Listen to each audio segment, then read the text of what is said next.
गोंड कौन है और क्या है, ये तो आप सभी सालेजानों को पता ही होगा कि हम कौन हैं, क्या है। गोंड अनादि काल से रहने वाली भारत की प्रथम मूल जनजाति है। यह भारत की प्रथम मूल निवासी जाति है। गोंड जनजाति को कोयतूर भी कहा जाता है, क्योंकि कोयतूर भारत के प्राचीन नाम कोयामुरी द्वीप के रहने वाले वंशजों में से है। कोया पुनेम दर्शन के अनुसार कोयतूर जन्म उसे कहा गया है जो अपनी माँ की कोख से जन्म लिया है, न कि किसी के मुंह, पेट, भुजा या पैर से जन्मा हो। गोंडी कोया पुनेम दर्शन के अनुसार भारत का प्रथम नाम गोंडवाना लैंड के नाम से जाना जाता है और दूसरा नाम सिंगार द्वीप और तीसरा नाम कोयामुरी द्वीप बताया गया है। गोंड जनजाति के लोग प्रकृति पूजक होते हैं एवं उनका खुद का गोंडी धर्म है और गोंड हिंदू नहीं है, क्योंकि गोंडों के हर रीति रिवाज, धर्म, संस्कृति, बोली, भाषा, तीज त्योहार, रहन सहन, आचार विचार और संस्कृति तथा सभ्यता सब हिंदुओं से भिन्न है। इतना तो आप सभी गोंडियन समाज के लोग जानते ही होंगे। चलिए अब बात करते हैं राजगोंड की। राजगोंड न तो कोई जाति है न कोई धर्म है, बल्कि यह गोंडों के द्वारा अलग से पृथक होकर बनाई गई गोंड की उपजाति है। कहा जाता है कि गोंड लोग सिर्फ गोंड राजाओं को ही राजगोंड बोलते थे। इतिहासकारों ने बहुत से गोंड राजवंशों के राजाओं को राजगोंड बताया है और ये भी बताया है कि राजगोंड एक गोंडों के द्वारा दी गई पदवी है।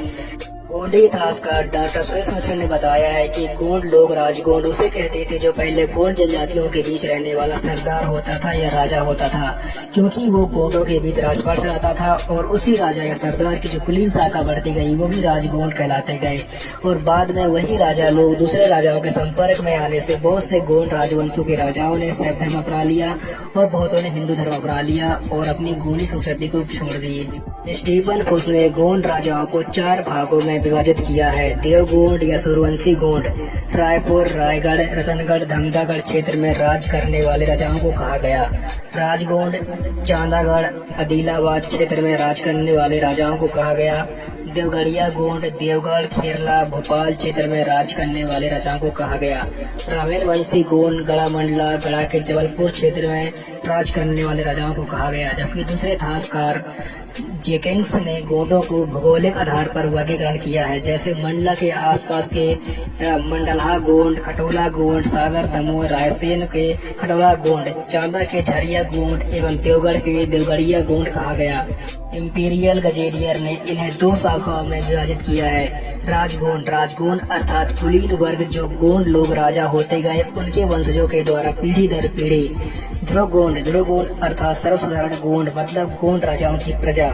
जहाँ तक इनके वर्गीकरण की वर्तमान स्थिति का प्रश्न है, आज भी गोंडों के वर्गीकरण के संबंध में जितने मुंह उतनी बात है। सामान्यतः कोई सर्वमान्य वर्गीकरण न होकर हर स्थान पर अलग अलग प्रकार की शाखाएं प्रतिशाखाएं हैं। हम मानते हैं कि राजगोंड अन्य शाखाओं की अपेक्षा कुलीन और श्रेष्ठ है, और श्रेष्ठ इसलिए है क्योंकि ये गोंडों का राजपाट चलाते थे। लेकिन वही राजगोंड अगर गोंडों को नीचा माने या भेदभाव करे तो उससे बड़ा दोगला और समाजद्रोही और कौन हो सकता है, क्योंकि ये कोई अलग से जाति नहीं, ये गोंडों के ही द्वारा अपने सरदार या राजा को दिया गया संबोधन है। जैसे हम ग्राम पंचायत में एक मुखिया चुनते हैं जिसे हम सरपंच या प्रधान कहते हैं, लेकिन यदि कोई सरपंच या प्रधान को अपनी जाति बना ले तो यह एक लोचा है, लेकिन लोगों ने यह भी जात बना ली है। स्पष्टता गोंडों में 2 कुलीन शाखाएं बताते हैं कि जो राजा थे वो राजगोंड और जो प्रजा थे वो खटोला गोंड।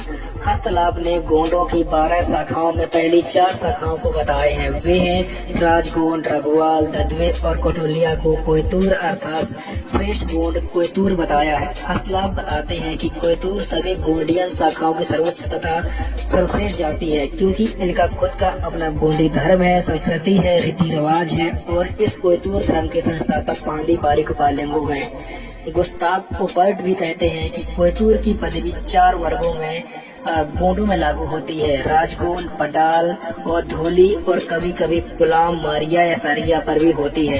अब प्रश्न यह है कि राजगोंड अन्य गोंडों से भिन्न और श्रेष्ठ क्यों समझे जाते हैं तथा उनका मूल मत क्या है। इस संबंध में पहला मत यह है कि राजगोंड राजपूतों और गोंडों के मध्य हुए विवाह संबंधों से उत्पन्न हुए। उदाहरण के लिए रानी दुर्गावती राजपूत रानी थी।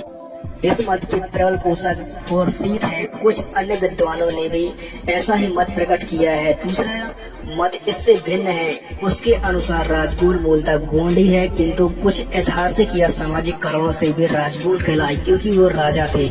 इन ऐतिहासिक या सामाजिक कारणों को लुईसी स्मिथ स्पष्ट करते हुए कहते हैं कि यह तो गोंडों के शासक वंशों के लिए राज उपसर्ग का प्रयोग किया जाता है, या फिर यह उपसर्ग उन प्रमुख गोंड कबीलों के लिए उपयुक्त हो सकता है जिन्होंने प्राचीन काल में आदिम जातियों से ये प्रदेश जीते हों।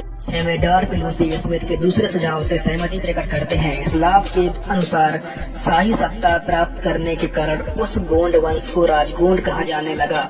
उपयुक्त दो तर्कों के अतिरिक्त एग्रेशन का तीसरा तर्क है जो सामाजिक से अधिक ऐतिहासिक पृष्ठभूमि के लिए है। उनका कहना है कि भारत के आदिम कबीलों में प्रचलित प्रवृत्ति के परिणाम स्वरूप कालांतर में जो गोंड अपने पड़ोसी हिंदुओं के समाज का अंग बनने के लिए क्रमशः हिंदू आचार विचार मानने लगे, वे राजगोंड कहे जाने लगे।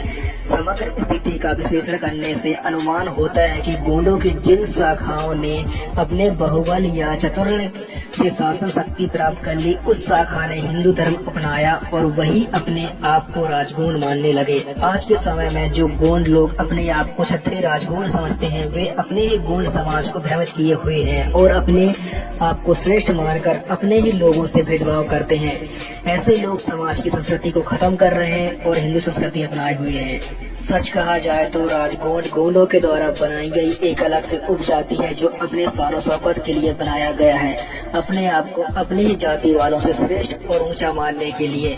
लेकिन ये उन लोगों की गलत सोच व गलत फहमी है और ये लोग राजगोंड को ही जाति बना लिए हैं और गोंडों की कुछ निंदा गोत्र कॉपी कर लिए हैं। जिन जिन गोत्रों में गोंड राजा हुए थे, ये लोग अपनी ही जाति वालों से श्रेष्ठ मानने के लिए हिंदू संस्कृति को अपना लिए हैं और गोंडी संस्कृति को नकारते हैं, क्योंकि ये लोग गोंडी धर्म संस्कृति से असभ्य हैं। ये लोग नकली राजपूत राजगोंड बनने के चक्कर में अपनी ही मूल धर्म संस्कृति को भुला दिए।